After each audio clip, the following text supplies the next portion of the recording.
Bonsoir, bonsoir, bonjour. C'est Congo News 24.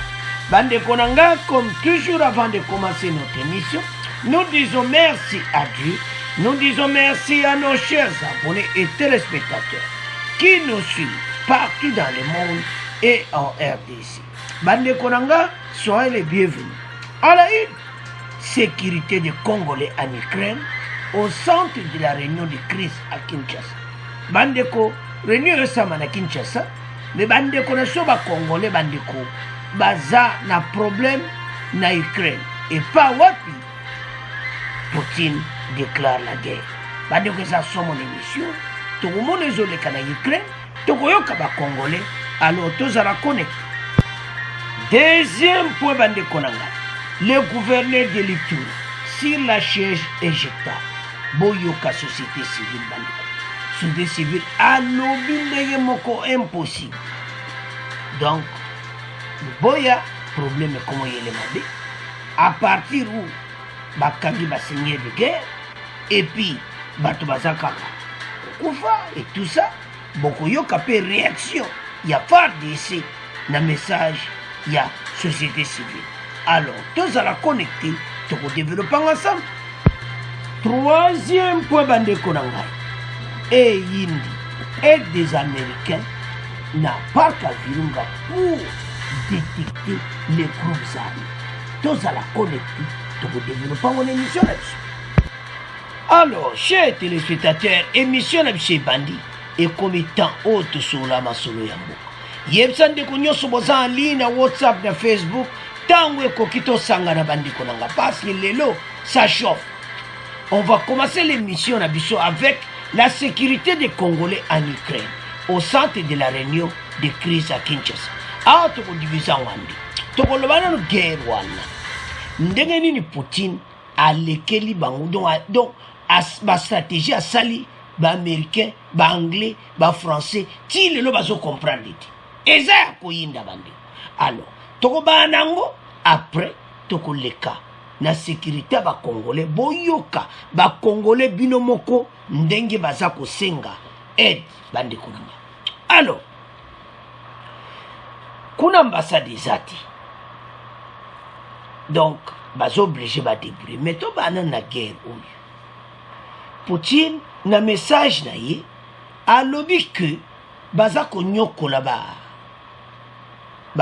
Russie baza kuna parce que frontière na bango boyebi ki ba pays wana nyonso ezalaki fédération ya Russie.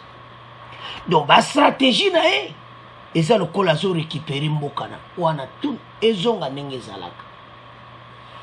Alors c'est koyo Ukraine basali ba vite bango va résister. Alors yaya a pesi message na ye. Bande kotango apesa message wana azo pesa be explication na ye alobi que passe à pesi raison ya mon place à silise ba o mayeli raison ne peut soko landi oko comprendre pe que ça vala ya alobi que baza ko attaquer bato wana ko a politique en tout cas tatoyo. Alors maintenant et là, c'est grave, les années européennes et américains. Parce que Abanaki a déjà qui est taillé Crimée. Kaka na Ukraine, ce qu'il a les deux États indépendants d'Onest na Moussous. Abazanti na Ukraine, mais sa façon de parler.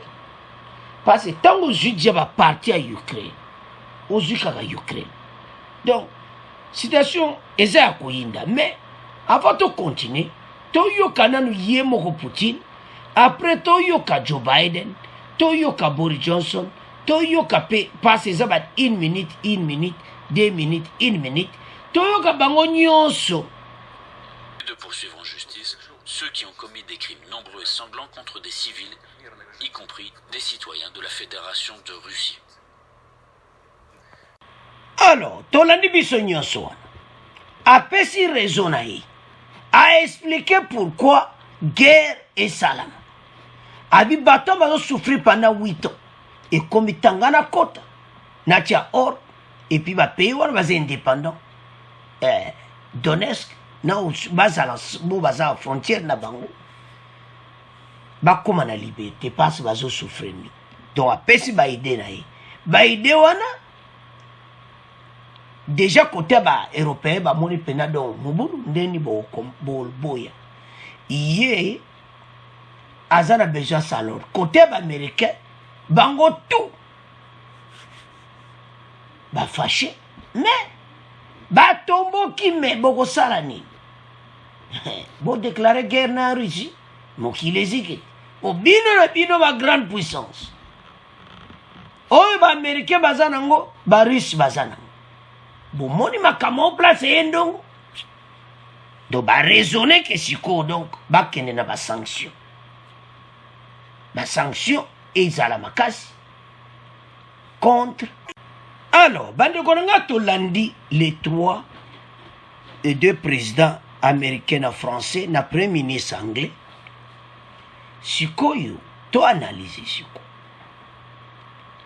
bango moi ba déclarer guerre yati mais pas anglais ba tangi mo qui a déclaré guerre ba anglais ba ça déjà donc bilo ba monde ba pays ya autant o ekangama na Ukraine baza batintini ba arme mais situation siko eza que bango moi ba déclarer pena guerre officiellement na Russie ba moni ke ba kena ndenge a sanction to bana président américain lobi ke na leur sécurité ONU baza ko décider mbala moko Poutine a déclaré guerre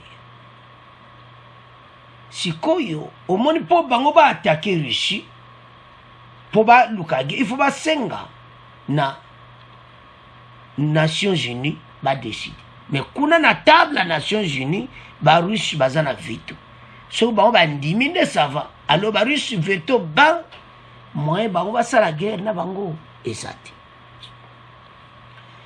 ba européen baza na problème bango moko ba sala ki erreur pourquoi tozolo bango bandeko Ukraine basengaki bakota na OTAN bozo binisaka bango ozomana o eza ba conséquence na siko lokola bozo kota Russie na OTAN te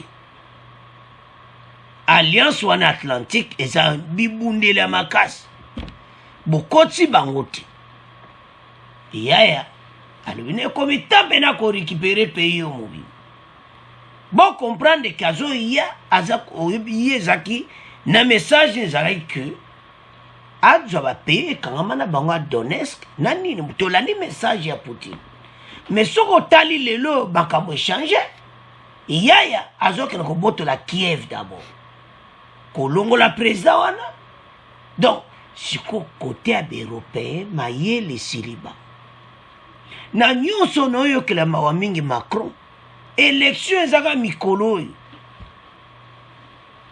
donc aza na problème siri na élection na Macron na France soko akoleka ou bien akoleka te po bazomona do mawatro alors ba anglais bazwi ba décision makasi parce que boyebi centre financier ya Europe en Angleterre o babenga yango City epawa ba transaction mingi elekaka bako pese ba punition côté wana mais il y a aussi un problème encore l'Allemagne au moins Allemagne a lobby rien Allemagne azotala be intérêt na yi Allemagne na makambo alinga soko kota te passe bango nde mutu basalaka makambo ya invasion Hitler Allemagne mwe baloba na Poutine bango bavaninye parce bayebi ke bango basala yango siko Allemagne bavanika akal mais Allemagne baza sur un problème mosusu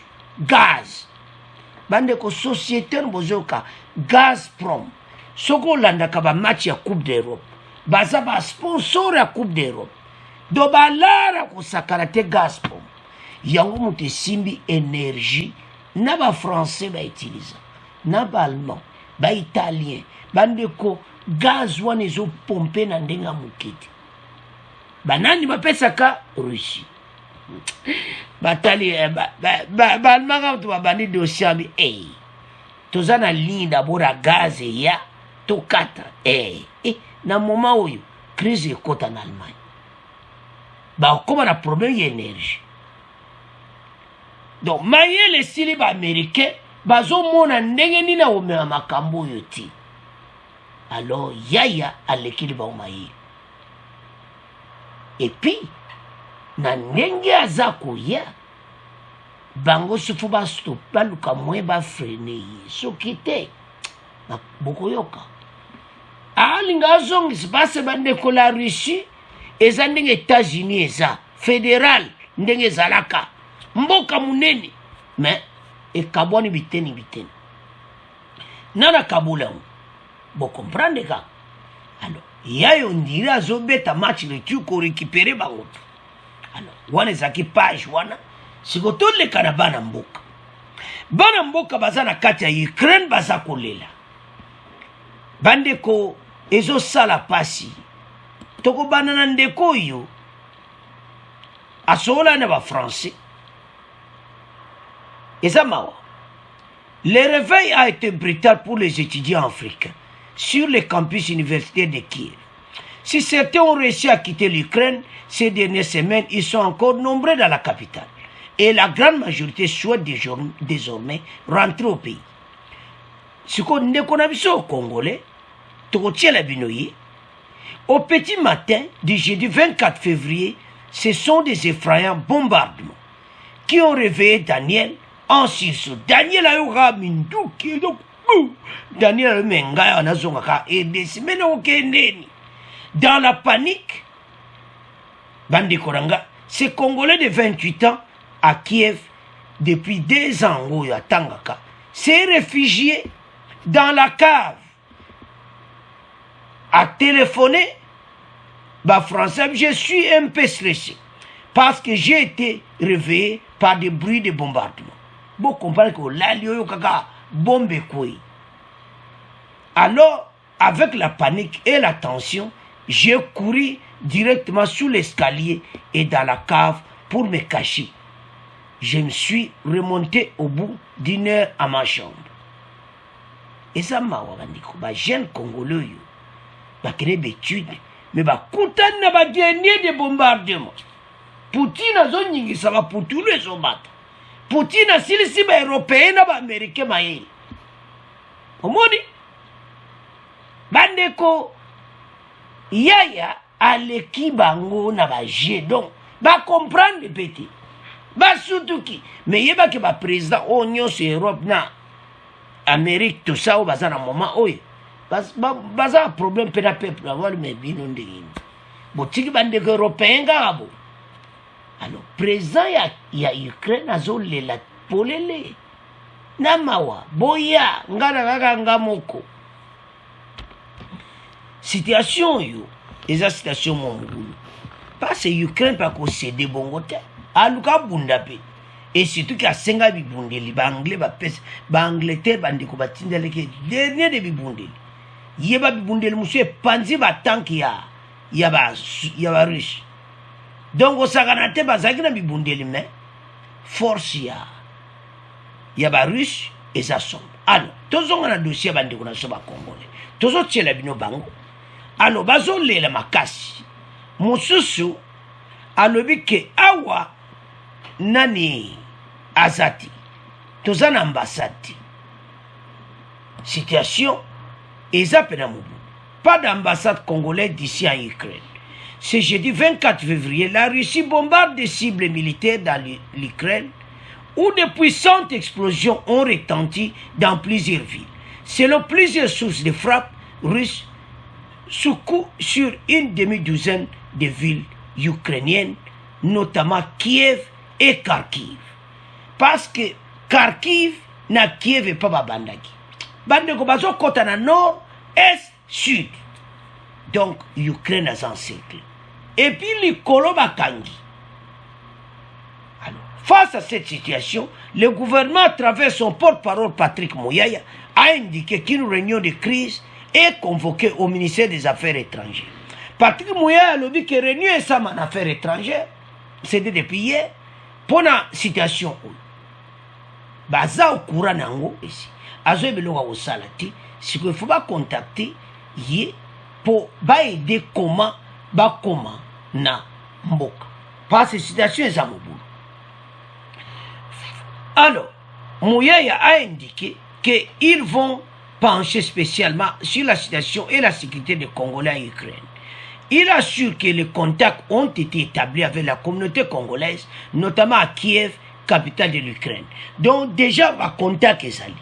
Parce que pour le moment, l'Ukraine, les Congolais ont accueilli mais si loin, ils ont collé Kanandenga Mukiti. Alors, ndekona mususu otolandi wana alobi mikolo ku bazotanga limba la mo wakure katani donc situation ça pena mobulu. Alors azoluka nzela ndene akende na Pologne. À partir de Pologne ba komamboka. Mais loko ni to féliciter, je m'excuse, to féliciter ba gouvernement na biso. To comme na gouvernement responsable. Bazo occupé bandiko na biso. Boyebo le kaki na 18 ans. Nathan sur l'équipe Moutako Bengo, Moutako Bibo qui peut dans le cas de marque nos osani. Mais les lots comme le gouvernement au soli Kambweza va contacter Balamoko na Libandambo. Malheureusement, pas d'ambassade congolaise ici là-bas en Ukraine, des bandes de quoi baloubi. Et ça passe, le col ambassade à Zate, il faut pas débrouiller la marque là-bas. Parce que la situation en Ukraine est à mon boulot. Parce que le président russe Vladimir Poutine a annoncé ce jeudi matin une opération militaire en Ukraine pour, selon lui, défendre les séparatistes de l'Est du pays. Malgré les sanctions infligées par l'Occident, dans cette prise de parole surprise à la télévision russe, il a appelé les militaires ukrainiens à déposer les armes. A ce mot, tikaba armes. Ukraine va lui se tika bon te bande zota na photo wana oto tiwana oko comprendre que Ukraine tala nombre ba riche bana tala nombre ba bango bazana donc mona ki ba riche ba leki bango na supériorité osaka et puis ba kangi espace dans le coup bango avion comme matati ba aéroport na bango nyonso za bloqué donc c'est la fin so ba botel aéroport le netikali baza ko encercler maintenant capitale Kiev. La province va se battre. Situation est en boule. Mais, l'Ukraine peut petit, on peut bilo quoi. Parce que ça qui n'a pas arme. Alors, situation est en boule. Maintenant, à partir de la capitale Ukraine, des étudiants congolais ont contacté ma confrère Nabiché Bélé, Naba Médié Bélé na RDC, pour lancer un message de détresse au gouvernement de leur pays. Alors, gouvernement, basa en contact bande quoi Ukraine au besoin d'info donc message bene yokani Patrick Moya basa na réunion donc pour le mois ça la tout ba misabino bien en Pologne donc gouvernement basa simana bino alors bande konanga botala situation ya auto ça ba congolais quelque comme le gouvernement au basa responsable liboso ba kabo ko mo na ko awaya olukai alors ezambawa tutiki yango na bino deuxième. Alors, le deuxième point. Le gouverneur de l'Ituri sur la chaise est jetable. Boyoka société civile bandeko. Les habitants de l'Ituri veulent du changement à la tête de province. Bango ba osenga changement parce que bazo monaki. Bango kuna batu bazo kufebeli. Et puis surtout oyo uta ole kana juku. Yango nde mute créer makambo tu mais soko landi FARDC balobino bango bazo supporter bazo monaki acharnement mo ezokota na toko tiele bino bango boko yoka d'abord société civile après boko yoka ba militaire. L'Ituri est sur l'état de siège depuis plus de 9 mois. Dans un mémorandum adressé au président Félix Tshisekedi, les habitants de l'Ituri assurent que leur situation s'est dégradée depuis l'instauration de ce régime exceptionnel. Bango bazomona que c'est dégradé. Yango tozoyi sabandiko Ituri tala. Soko makambo oloba eza po bozolanda bato bazoloba na bino bato wana o bazolanda état de siège elongwa. Bango nde bazana problème. Ceux qui ont changé, nde bo senga gouverneur alongo wana eza kamususu wana eza problème te. Mais bato bazoloba ke état de siège ezala te, botala bango bien. Avançons. Il exige le remplacement de Johnny Luboya Kachama, le gouverneur militaire de cette province. Dans le camp de ces derniers, on qualifie cette initiative de tendancieuse et pleine de haine. La société civile de l'Ituri rappelle que les habitants de cette province ont assez de massacres réguliers perpétrés par des groupes armés, bien identifiés comme des milices de la coopérative de développement du Congo, Codeco. Balobi ke Codeco azoboma bato. Codeco asamaka mabe bazomona ke changement makasi te. Alors ba changer bango gouverneur militaire. Yango Luboya Kachama yaza sur la chaise éjectable pour le moment. Donc citation nae bandeko ezason. Alors sikoyo soko tali bandeko na problème ya ba otage oyo yango nde moto ependi lisusu ba dernier o balobaka ba dernier de dégâts epai ya gouverneur Luboya, parce que bango bandimaki bango bakene kosolula, mais ndeni etourne lisu na otage. Situation eza mobulu eza mawa toyebi bien ke bango mibale bazalaki mpe baseigneur de guerre, mais maintenant bakangi bango na zamba. Alors gouverneur côté oyo mpe akomi na problème na bakana bango tout ça. Donc ba menace ko makasi ke ba changer gouverneur. Mais toyebi te soko esala maka. Mais tozoyoka déjà ba news ezobimaki oh voilà longo bona bobo biso na confirmation ate te songa ke aza sur la chaise secteur toyebi te quand bako changer ou bien peu bako changer te. Mais il n'y a pas de preuve que il y a longo biso di preuve te. Alors biso rapportaka oyo ezali. Alors pour le moment situation est à mon bout. Alors ce qui totali makamboyo na ya ba otage ozomona qu'il y a quelque chose qui ne va pas. Donc changement il faut salama kalate. Mais ce qui fachi aligné. La société civile de l'Ituri rappelle que les habitants de cette province ont assez de massacres. Les habitants exigent donc le remplacement du gouverneur militaire aurait échoué dans sa mission selon le coordonnateur de la société civile, Dieudonné Losa de Kam. Alors, Toyoka, coordonnateur de la société civile, et puis Nafa DC. Bon, on continue mission d'Abisso. La société civile de l'Ituri rappelle que les habitants de cette province en ont marre des massacres réguliers perpétrés par des groupes armés bien identifiés comme la milice de la coopérative de développement du Congo, Codeco. Les habitants exigent donc le remplacement du gouverneur militaire qui aurait échoué dans sa mission, selon le coordonnateur de la société civile, Dieudonné Losadekana. La population de l'Ituri demande à chef de l'État de remplacer en dehors 10 jours le gouverneur militaire de la province de l'Ituri n'ayant pas arrêté des crimes et violations massives des droits de l'homme sous l'état de siège, de nommer un nouveau gouverneur militaire avec de nouvelles stratégies pour mettre fin aux violences sur toute l'étendue de la province. L'insécurité en Ituri semble en effet devenue incontournable et le gouvernement jusqu'ici paraît impuissant face au phénomène.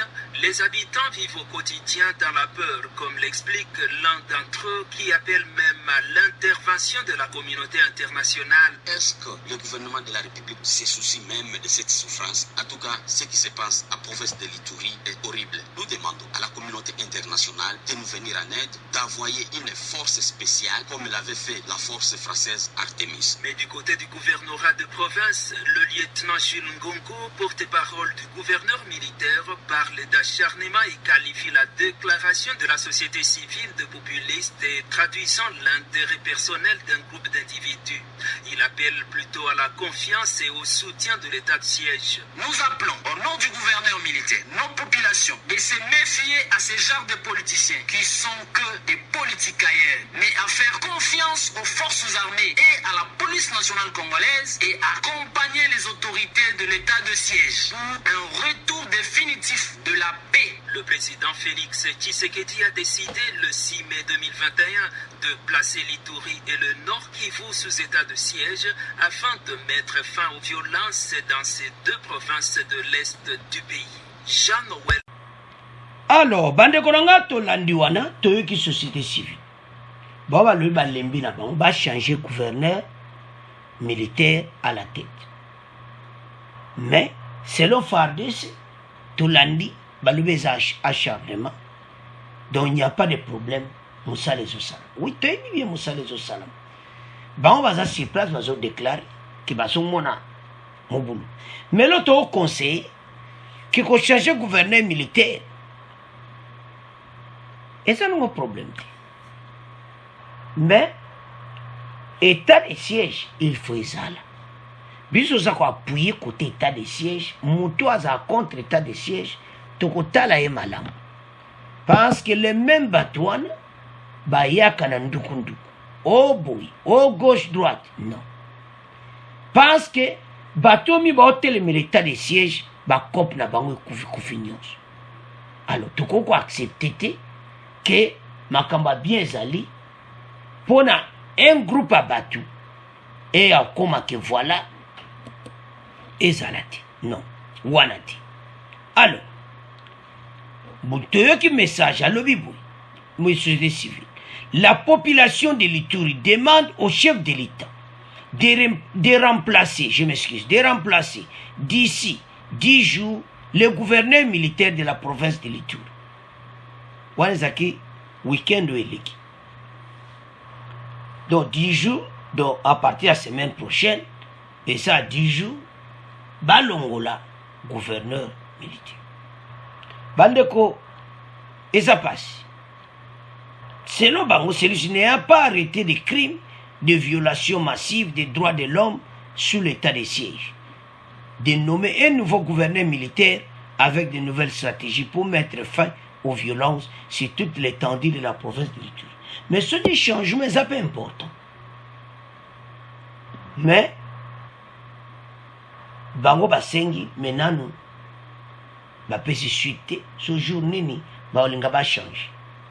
Alors situation ya Thomas Lubanga na Katanga bango mbale bazaki ba rebelle liboso. Alors bakangi bango siko na zamba situation na peso pese mingi. Scénario ngo ebanaki ndenge nini? Comment eloko bazomona clarté zaku si vous avez ba rebelle, il faut que na terrain net. Comment bino bokene na place à ba rebelle? Et comment sécurité ezalakiti? Baza bango mongote na deux colonels. Donc, si vous avez la makambo yo ezamu.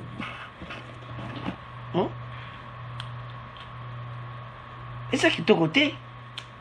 Vie n'a pas cause en danger. Et puis, bango pe ba lukabe exploité, bango ba ça va secret, ni le gouvernement zo bon ça pona bango et tout ça. Pas que serrer bango, alors bien to bon ma bino boye ça va secret. Donc situation côté mobulu na Ituri. Et comme il a un risque pendant gouverneur Luboya a comme un problème sur lui.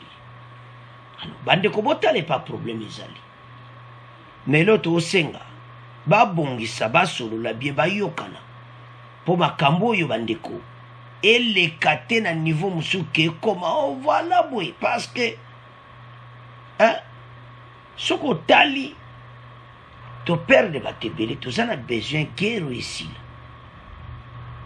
to yoke société civile wana commencé à même la communauté internationale armée ya mizamawa bamba lo ba ko aider kaka ne na point ya suka ba américain baza na parc virunga baza ko aider ko détecter place ba groupe armé baza zona aide na bango suki na niveau mais ndeso ye civil azo senga communauté internationale ba ya banana ba ko ya makambone koma mobulu tala na Ukraine yango faut préparer armée na biso malamu na Ukraine kuna moni bango moko bazobunda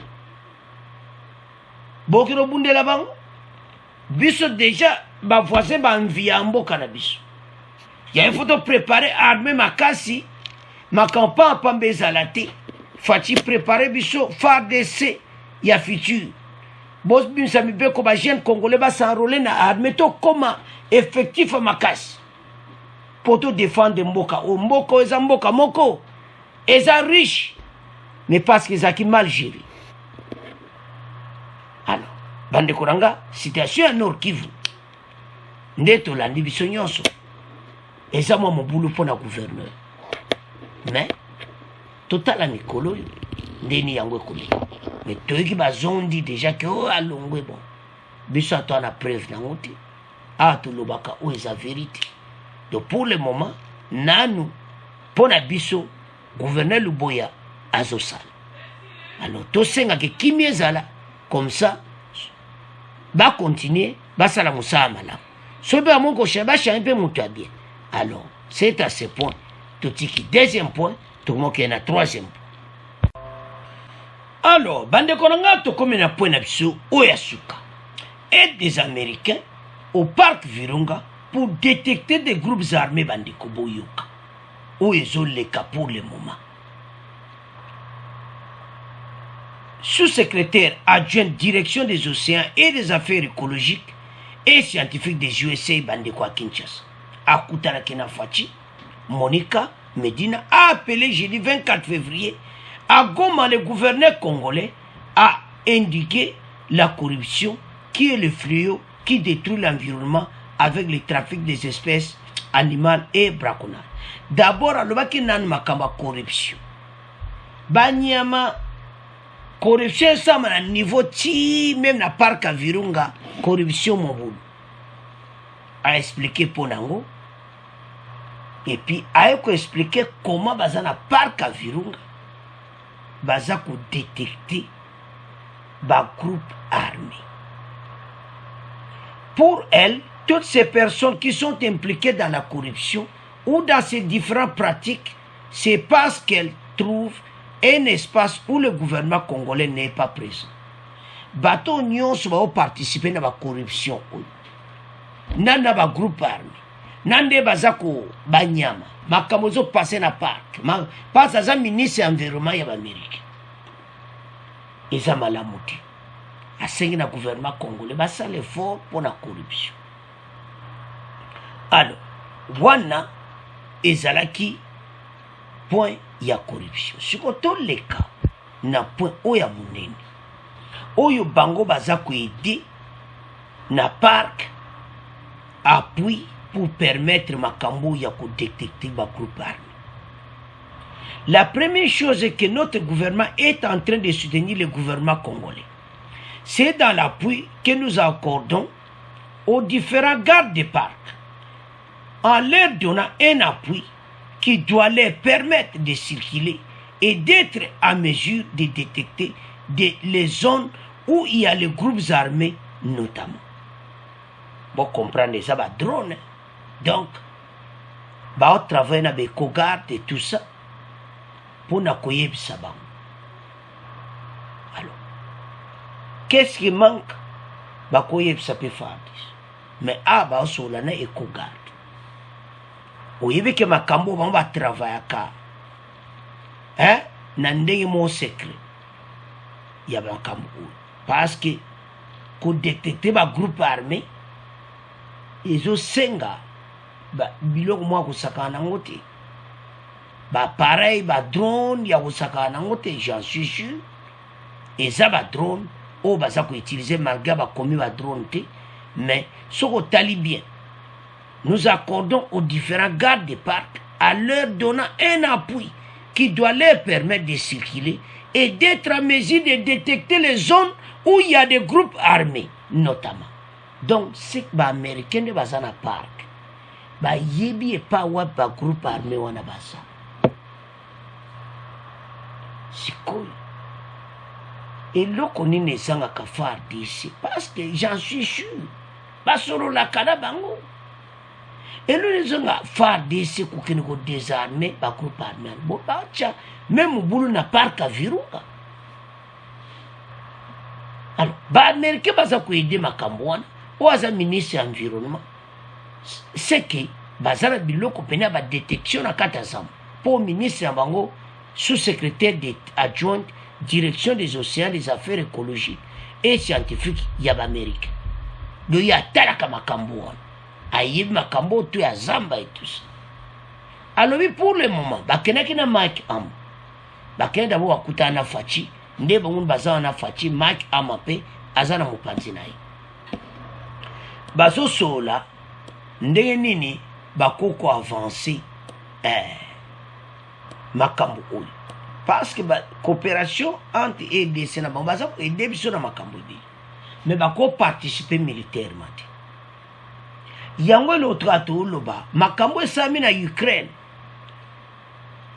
il faut mboka na yo se préparer aux anabibundi il faut penato somba ba arme parce que mboka tala ba pression ba kota mutamuta ya na boule na ye ba roba ndimete Poutine ya na ba boule oyo lobi ba voisin na biso ba kona ba boule wana loka ba mekango ba dakala alors il faut biso plutôt ça la préparer parce que EDC oyo mutu ako mekango akuta na nzambe po eza mboka moko tozana posa mboka oyo et etika sango en Afrique que EDC tozai koseka et comme EDC moko modyon sa comme lula bande ko nous savons tout tel ka me parc à Virunga au monde balati bateni na ba parc wana eza pena ko sakanati mais ba groupe armé bazoya ko piller même banyama et tout ça.